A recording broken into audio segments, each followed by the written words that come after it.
meresahkan itu yang sekarang begitu viral di masyarakat sebenarnya mengingatkan kita kembali pada perilaku yang dilakukan oleh kelompok komunis gaya baru, di mana mengadu domba masyarakat, penistaan, dan membuat kondisi masyarakat tidak tentram dan tidak nyaman.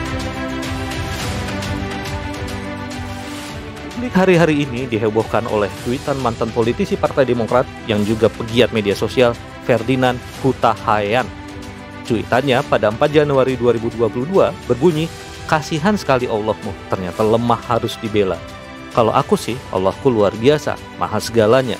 Dialah pembelaku selalu dan Allahku tak pernah dibela." Cuitan ini dibuat oleh Ferdinand dalam akun Twitternya, @FerdinandHutaHeian3. Sebagaimana diketahui, selanjutnya Ferdinand dilaporkan ke Bareskrim Polri pada Rabu 5 Januari 2022. Pada perkara ini, Ferdinand disangka melanggar pasal 45A ayat 2 Jungto pasal 28 ayat 2 Undang-Undang Nomor 11 Tahun 2008 tentang ITE dan juga pasal 14 ayat 1 dan ayat 2 KUHP. Atas laporan itu, Ferdinand dipanggil oleh Bareskrim Polri untuk memberikan kesaksiannya pada hari ini, yaitu Senin 10 Januari 2022. Sejak ramai cuitan itu di media sosial, Ferdinand tak hentinya membuat konten terkait kasus itu. Pertama, pada 5 Januari 2022, Ferdinand mengklarifikasi cuitannya itu dengan mengunggah sebuah video dan mengklaim cuitan itu tak sedang menyasar kelompok atau agama tertentu. Ferdinand juga menjelaskan bahwa cuitan tersebut hanya dialog antara pikiran dan hatinya yang sedang down. Klarifikasi atas cuitan saya yang kemudian viral, semoga semua bisa paham bahwa sesungguhnya itu dialog antara pikiran dan hati saya yang sedang down, ujar Ferdinand Huta Heian sebagaimana di dalam klarifikasinya. Bahkan pada 7 Januari 2022, Ferdinand mengirim rekaman ke media massa mengaku bahwa dirinya telah berpindah menjadi agama Islam atau mualaf sejak 2017. Ferdinand menyebut bahwa mantan Ketua Umum MUI, Ali Yafi, yang membimbingnya membaca syahadat, tanda memeluk agama Islam. Bahkan ditambahkan Ferdinand, saat prosesi menjadi mualaf, turut disaksikan oleh adik kandung mantan Presiden keempat RI, Abdurrahman Wahid alias Gus Dur, yaitu Lili Khadijah Wahid. Ya, apapun klarifikasinya, cuitan Ferdinand adalah penodaan agama. Menanggapi klarifikasi itu, Ketua Majelis Ulama Indonesia atau MUI Pusat, Kiai Haji Khalil Nafis, menyatakan sebenarnya tak perlu menanyakan agama yang dianut Ferdinand. Menurut Khalil Nafis, sesuai keputusan Ijtima Ulama MUI pada 2021, cuitan Ferdinand yang bernada sara tersebut adalah penodaan agama. Ia menjelaskan karena cuitannya tersebut sudah membandingkan dan merendahkan, menghina serta melecehkan Tuhan yang disembah. Sebenarnya kita tak perlu menanyakan agamanya apa, mu'alaf atau tidak, selama membandingkan Allahnya dengan Allah lainnya, seraya merendahkan yang disembah orang lain menurut keputusan Ijtima Ulama MUI 2021 adalah penodaan agama, karena sudah dianggap menghina dan melecehkan Tuhan yang disembah, ujar Khalil Nafis, dikutip dari pikiranrakyatdepok.com dari Twitter @KhalilNafis. Saya menilai apa yang dilakukan oleh Ferdinand dengan cuitannya bahwa Allah mulemah, Allahku yang kuat, itu sebuah penodaan agama. Nah, oleh karena itu, apa yang dilakukan Ferdinand mesti diinvestigasi, disidik lebih lanjut, karena sangat potensial untuk melakukan keresahan di tengah-tengah masyarakat, adu domba, dan merusak kehidupan bermasyarakat.